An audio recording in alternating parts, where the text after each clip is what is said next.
The stillness of pre-dawn in Hanahan's Eagle Landing neighborhood was shattered by a phone call.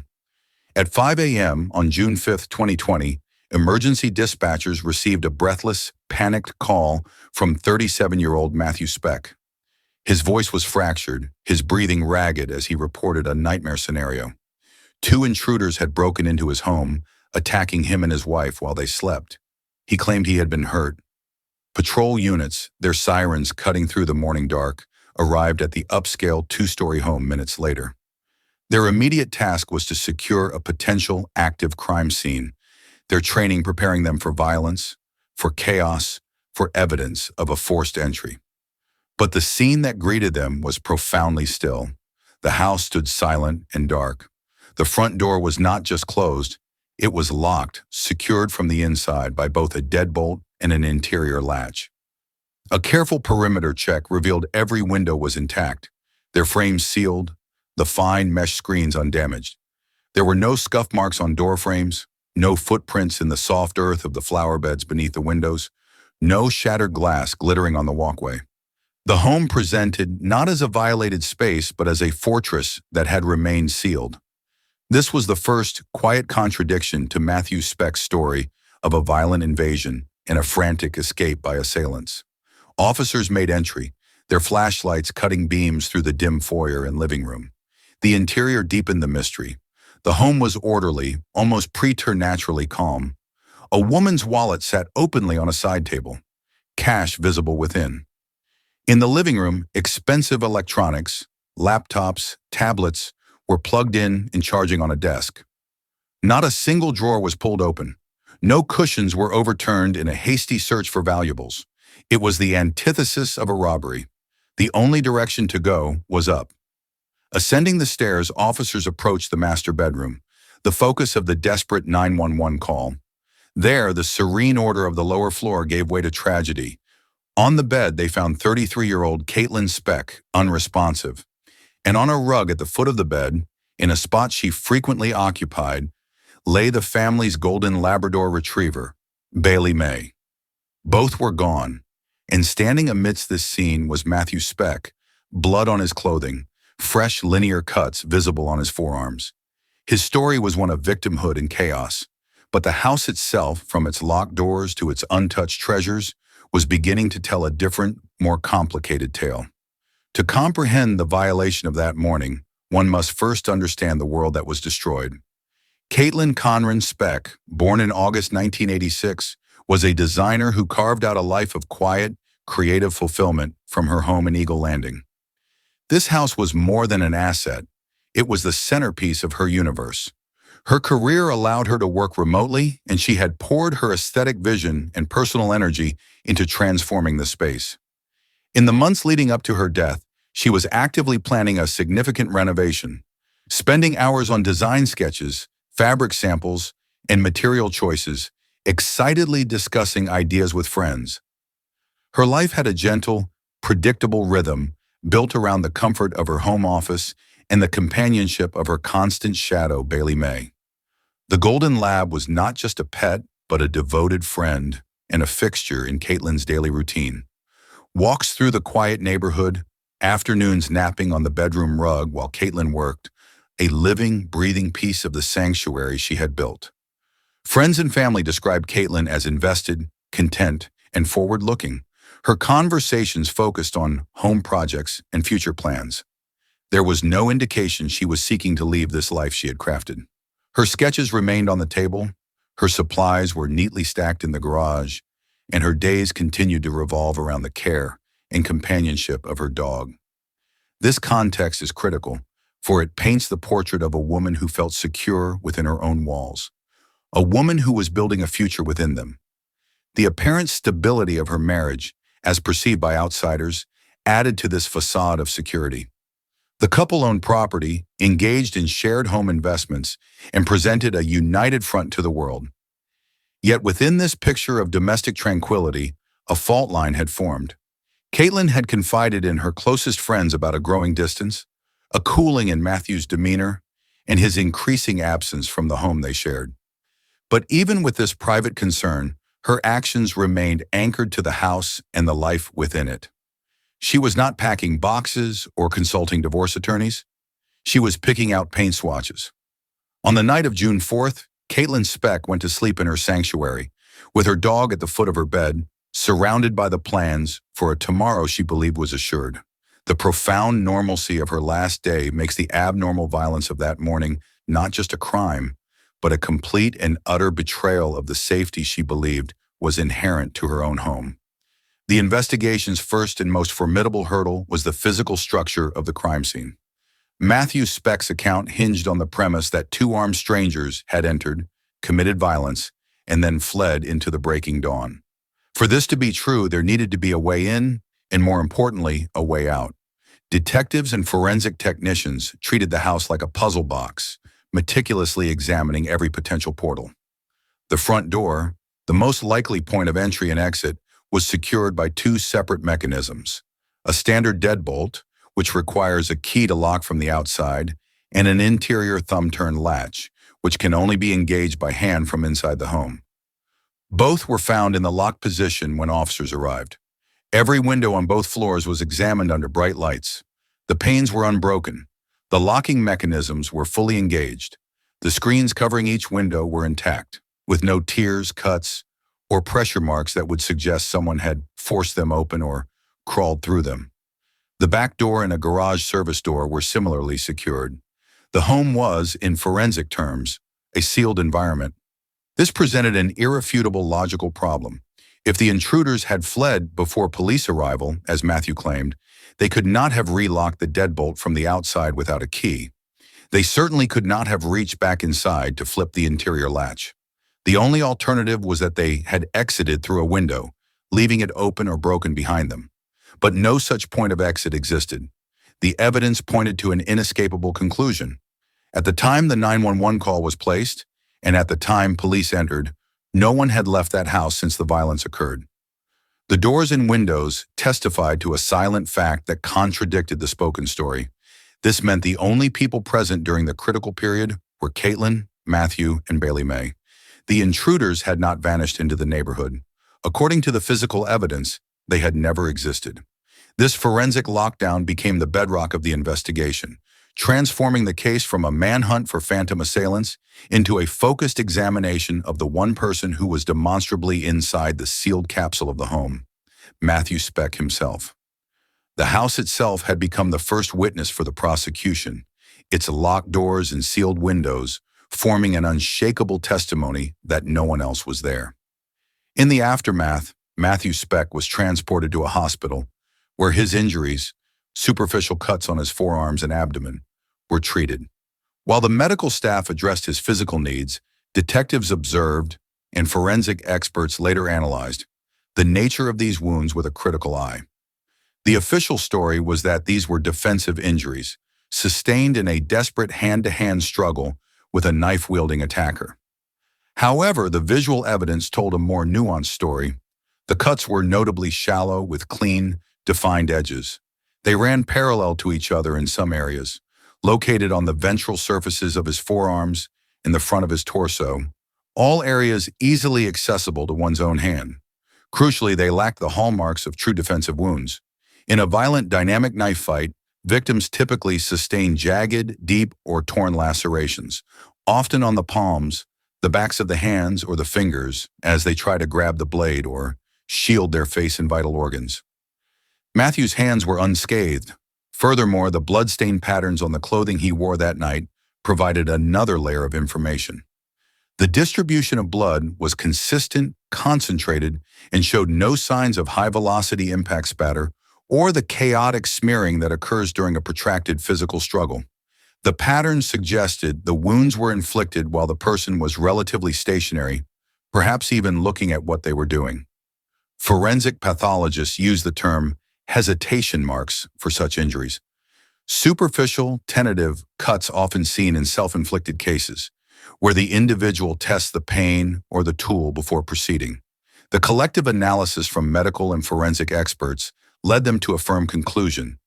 These were not the injuries of a man fighting for his life against an armed assailant. They were the controlled, self-administered wounds of someone constructing a narrative. This finding dismantled a core pillar of Matthew's account. He was not a victim of a random knife attack. The evidence indicated he had carefully, deliberately, and safely injured himself. This act, intended to bolster his credibility as a victim, instead became a glaring indicator of premeditation and staging, painting him not as a survivor of an external threat, but as the architect of a scene designed to mislead. Amidst the human tragedy, the death of the family's golden labrador, Bailey May, emerged as a point of profound investigative significance. Ballistic analysis confirmed the grim fact. Bailey May was shot with the same firearm that killed Caitlyn Speck. The angle of the bullet suggested the shot was delivered at close range, while the dog was lying down, likely on her familiar rug. She had not been shot from across the room or in a doorway. Someone had stood over her. This detail, coupled with the dog's known behavior, became critically important. Neighbors and friends consistently described Bailey May as a vocal, protective dog. She barked at delivery drivers, at strangers approaching the gate, at unfamiliar sounds. Her bark was a known feature of the Speck household. Yet in the critical moments before the 5 a.m. 911 call, not a single neighbor reported hearing a dog bark. The only sounds reported were the eventual gunshots themselves. This behavioral evidence suggested that whoever entered the bedroom that night was not a stranger to Bailey May. She did not perceive them as a threat worthy of alarm until the instant the weapon was fired. The shooting of the dog also defied the logic of a burglary gone wrong. Intruders focused on theft or violence against people have no motive to execute a family pet that is not attacking them. It wastes precious time, creates unnecessary noise, and serves no criminal purpose. Within the framework of a staged crime scene, however, the act made a cold, logical sense. Bailey May was a variable. Her predictable, vocal reaction to a stranger could have shattered the illusion Matthew was trying to create. Her barking could have alerted neighbors before any staged 911 call, drawing immediate attention and contradicting the story of a silent, surprise attack. Her continued presence after the fact could also betray a lack of fear toward the only surviving human in the house.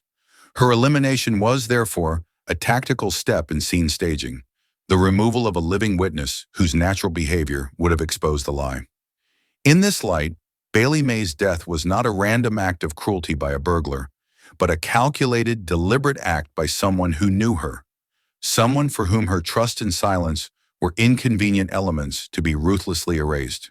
Her body on the rug was not just a loss, it was evidence of a mind thinking several steps ahead, methodically removing obstacles to a fabricated narrative. While Matthew Speck was under medical observation, detectives turned their attention to a modern-day treasure trove of evidence, his personal digital devices. Executing a search warrant, they seized his computer and cell phone from the Eagle Landing home. What they discovered within was not the benign history of a homeowner or a grieving husband. It was a chronological blueprint for murder. Forensic analysts extracted a browser history filled with specific, disturbing searches conducted in the weeks and days leading up to June 5th. The queries were not casual or vague. They were targeted and clinical: methods for staging a burglary, research on toxic substances and undetectable poisons, forums discussing crime scene contamination, and techniques to mislead forensic investigators. He wasn't browsing news articles. He was conducting research, diving into detailed discussions on how to construct a false reality. Furthermore, digital footprints included screenshots of maps of the Eagle Landing neighborhood, with potential exit routes highlighted, routes that theoretically could be used by fleeing suspects, the very phantoms he would later describe. The timestamps on this activity were particularly damning. Many of these searches occurred late at night, during the hours when Caitlyn was asleep in the next room. This digital timeline painted a picture of premeditation that stretched back days, not minutes. It showed a man not reacting to a sudden crisis, but diligently preparing for a planned event. The existence of this search history on the devices of someone claiming a spontaneous, violent home invasion created an insurmountable contradiction for the defense. Prosecutors would later argue that these searches were the shopping list for the crime. They demonstrated consciousness of guilt, planning, and intent. Matthew Speck had literally Googled the components of the alibi he would attempt to use. This evidence transformed the case from one reliant solely on physical forensics to one that also showcased the power of digital forensics. In the 21st century, a browser history can be as incriminating as a fingerprint on a weapon.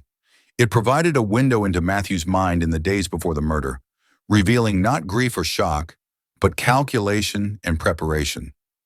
This digital blueprint became one of the most powerful elements at trial, a tangible record of premeditation that jurors could see with their own eyes, proving that the tragedy was not an interruption of a normal life, but the intended culmination of a secret, dark project. With method established, the investigation turned to motive. Why would a man meticulously plan the murder of his wife in the home they shared? Detectives uncovered not one, but two interlocking motives, revealing a man caught between a desired future and an unwillingness to pay the legal price for it. The first motive emerged from the realm of personal relationships. Investigators discovered that Matthew Speck had reconnected with a former girlfriend in the months preceding the murder. Their communications provided to police were revealing. In these messages, Matthew spoke of his current marriage as a hollow formality, a cage from which he needed to be freed. He made promises of a future together, assurances that his circumstances would soon change. This relationship provided a powerful emotional impetus, a new life awaiting him, contingent on the end of his old one. The second, more pragmatic motive was rooted in finance and property. Interviews with a coworker revealed a Matthew Speck who was deeply resentful of the potential financial consequences of divorce. He frequently complained that Caitlyn would never agree to sell their Hanahan home.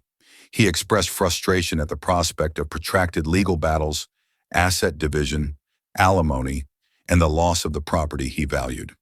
The coworker recounted that Matthew had asked pointed, hypothetical questions about what happens to real estate when a spouse dies unexpectedly, as opposed to during a divorce. These two strands, the romantic and the financial, wove together to form a compelling motive. A legal divorce would grant him his freedom, but at a high financial and material cost, likely forcing the sale of the Eagle Landing house. Caitlyn's death, however, offered a brutal shortcut. Under South Carolina's inheritance laws as her spouse, he would likely gain full control of their major shared asset, the home. He could then sell it, keep the proceeds, and start his new life unencumbered. The motive, therefore, was not rooted in passionate hatred, but in cold, transactional logic. It was the motive of a man who wanted a different future, but was unwilling to accept the legal and financial compromises required to get there ethically. He viewed murder not as an act of rage, but as a strategic solution to a complex problem, a way to erase a partner while preserving an asset. This dual motive provided the why that made sense of the how, explaining why he would go to such elaborate lengths to stage a scene rather than simply file for divorce. Following his release from the hospital, Matthew Speck was brought in for formal questioning. Detectives employed a classic interrogation strategy, presenting irrefutable facts and allowing the suspect's own story to collapse under their weight. They began by having him recount his narrative in detail. He spoke of the two men, the struggle, the gunshots, his courageous chase down the hallway as they fled. He painted a picture of dynamic, chaotic violence. Then the detectives began to introduce the evidence, piece by piece, creating logical traps. They asked how he could have chased the intruders out the front door, only for the first officers to find that same door locked from the inside with both a deadbolt and a thumb-turn latch. Matthew faltered, suggesting perhaps he, in a state of shock, had locked it after they fled. An explanation that contradicted his earlier statement and ignored the physical mechanics of the locks. Confronted with the pristine, unbroken windows and the lack of any forced entry, he had no explanation for how the men had gotten in or out. The detectives then shifted to his injuries. They presented the preliminary medical and forensic assessment. The wounds were shallow, parallel, and located on easily self-inflicted parts of his body. They lacked defensive characteristics. The blood evidence suggested a stationary victim. They asked him to demonstrate the struggle that could have produced such clean, surgical marks. He could not. Finally, they presented the digital evidence. They laid out printouts of his own internet search history, staging a break-in, undetectable poisons, crime scene contamination. They read the queries aloud in the quiet room. The effect was stark. Matthew Speck's earlier volubility drained away. He retreated into silence, offered no explanations for the damning searches, and his story crumbled into incoherence. He could not reconcile the fictional home invasion with the physical reality of the locked house, the nature of his wounds, or the detailed research on his computer. The interrogation did not end with a dramatic confession, but with something perhaps more telling: a complete narrative collapse. His failure to account for the contradictions, his retreat into silence when faced with his own digital footprint, signaled to investigators that the truth had been exposed. The performance was over. The carefully constructed story of phantom intruders had been dismantled by the immutable facts of locked doors, forensic science, and a recorded trail of his own preparation. The trial of Matthew Garrett Speck began in Berkeley County in November 2024. The prosecution, led by solicitor Alexander Myers, built its case not on emotional appeals, but on a deliberate, factual edifice. The strategy was to present the evidence as a series of interconnected, undeniable scientific and logical truths. The trial opened with testimony from the first responding officers who established the scene: the locked home, the untouched valuables, the sealed environment. Forensic experts then took the stand, each adding a layer to the story. A crime scene analyst detailed the impossibility of exit, using diagrams of the home's doors and windows. A forensic pathologist explained with medical clarity why Matthew Speck's wounds were inconsistent with a defensive struggle and consistent with self-infliction, showing jurors detailed photographs and anatomical charts. A ballistician connected the bullets that killed Caitlyn and Bailey May to the same weapon and discussed the angles of fire. The digital forensic analyst presented the jury with a timeline of Matthew's internet searches, projecting the chilling queries onto courtroom screens for all to see. This parade of technical evidence was designed to leave no room for reasonable doubt about the physical circumstances of the crime. The human element of motive was provided by the testimony of the ex-girlfriend and the co-worker. Their accounts laid bare the why, giving context to the how. The defense in its cross-examination and arguments sought to create doubt by emphasizing that there were no eyewitnesses to the actual shooting and that nearby security camera footage was limited. However, this tactic inadvertently strengthened the prosecution's core argument. The lack of evidence for any intruder was, itself, the most powerful evidence. The state's case was that the house itself was the witness, and its testimony of being locked, undisturbed, and violated only from within was unimpeachable.